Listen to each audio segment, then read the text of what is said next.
ఆటుగా సమాధానం చెప్పగలుగుతా. కానీ నా బాధ ఏంటంటే ఇట్ విల్ డీవియేట్. ఆయనకేమో హాఫ్ నాలెడ్జ్. ఇప్పుడు ఆయన ఏం మాట్లాడిండు? Yes you are half knowledge fellow. అధ్యక్ష హరీష్ రావు గారు, ఐ విల్ టెల్ ఆ మాటను విరమించుకోండి. ఓకే, మీకు ఇబ్బంది ఉంటే తొలగించండి, నాకు అభ్యంతరం లేదు. రైట్ అధ్యక్ష, ఆ పదాన్ని తొలగించండి. సార్ ఆయనకు వారికి హాఫ్ నాలెడ్జ్ కాదు సార్, ఆకారం పెరిగింది చెప్పి అసలు నాలెడ్జ్ లేదని. ఆకారం పెరిగింది, ఆయన నాలెడ్జ్ ఎక్కడ సార్? ఆయన ఒక డమ్మీ మినిస్టర్, ఆయన డమ్మీ అల్లుడు. ఆయనకు హాఫ్ నాలెడ్జ్ కాదు, ఆకారం పెరగానే సరిపోదు, బుద్ధి ఉండాలి. దళితులు ముఖ్యమంత్రి అన్నాడా లేడా? మీ మామ అన్నాడా లేడా? తప్పు చెప్పు, మీ మామ అన్నాడా లేడా?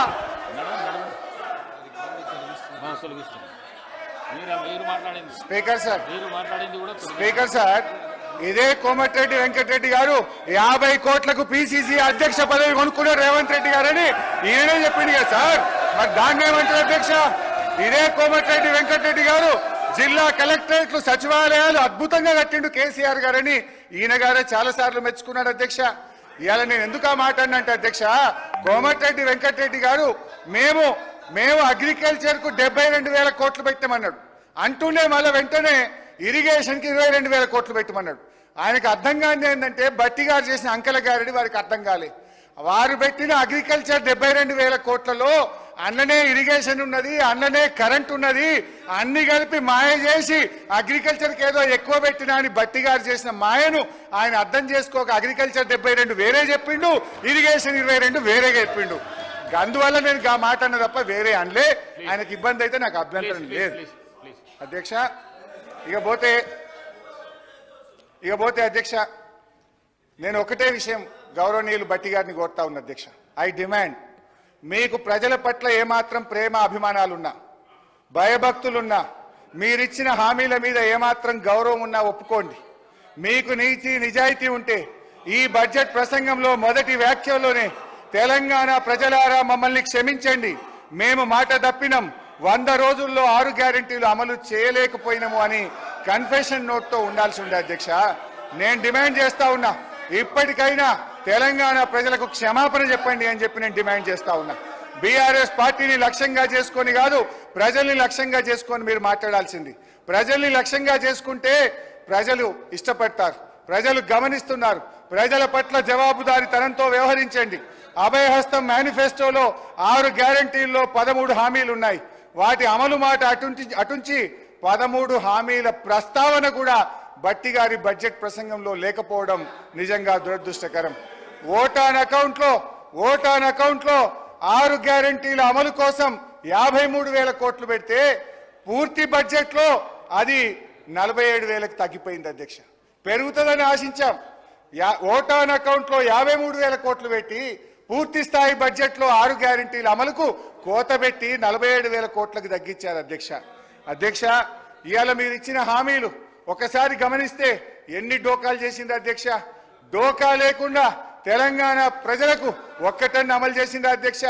మీరు 6 గ్యారెంటీలో చెప్పారు, ప్రతి మహిళకు నెలకు 2,500 ఢోకా, అవ్వ తాతలకు 4,000 పింఛన్ ఢోకా, దివ్యాంగులకు 6,000 పెన్షన్ ఢోకా, అన్ని పంటలకు మద్దతు ధరకు 500 బోనస్, కళ్యాణ లక్ష్మి ఎంట తులం బంగారం, ప్రతిరోజు సీఎం ప్రజా దర్బార్, ప్రభుత్వంలో ఆర్టీసీ విలీనం, నిరుద్యోగ భృతి 4,000, ఉద్యోగ ఉపాధ్యాయులకు 4 డిఏలు పిఆర్సీ, మొదటి ఏడాది 2 లక్షల ఉద్యోగాలు, 25,000 పోస్టులతో మెగా డిఎస్సి, విద్యార్థులకు 5 లక్షల విద్యా భరోసా కార్డు, డిసెంబర్ 9 రైతులందరికీ 2 లక్షల రుణమాఫీ, రైతు భరోసా రైతన్నలకు, కౌలు రైతులకు 15,000 డోకా, ఆటో డ్రైవర్లకు 12,000 ఆర్థిక సహాయం.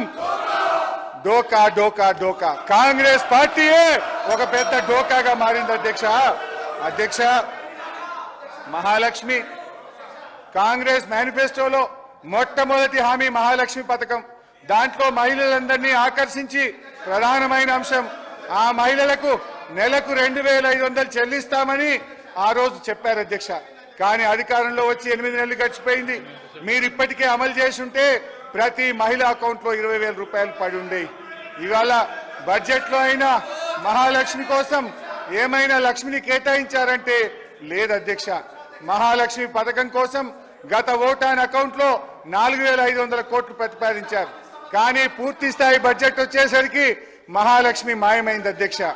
అధ్యక్ష, పార్లమెంట్ ఎన్నికల ముందు ఓట్ల కోసం పెట్టారు, ఇప్పుడు అమలు విషయంలో మొండి చేయి చూపారు అధ్యక్ష. అధ్యక్ష, ఇందిరమ్మ రాజ్యంలో మహిళలకు జరుగుతున్న న్యాయం ఇది అధ్యక్ష. అధ్యక్ష, నేను వారిని కోరేది ఒకటే, మహాలక్ష్మి పథకాన్ని మీరు సత్వరమే అమలు చేయండి, బడ్జెట్లో నిధులు కేటాయించండి.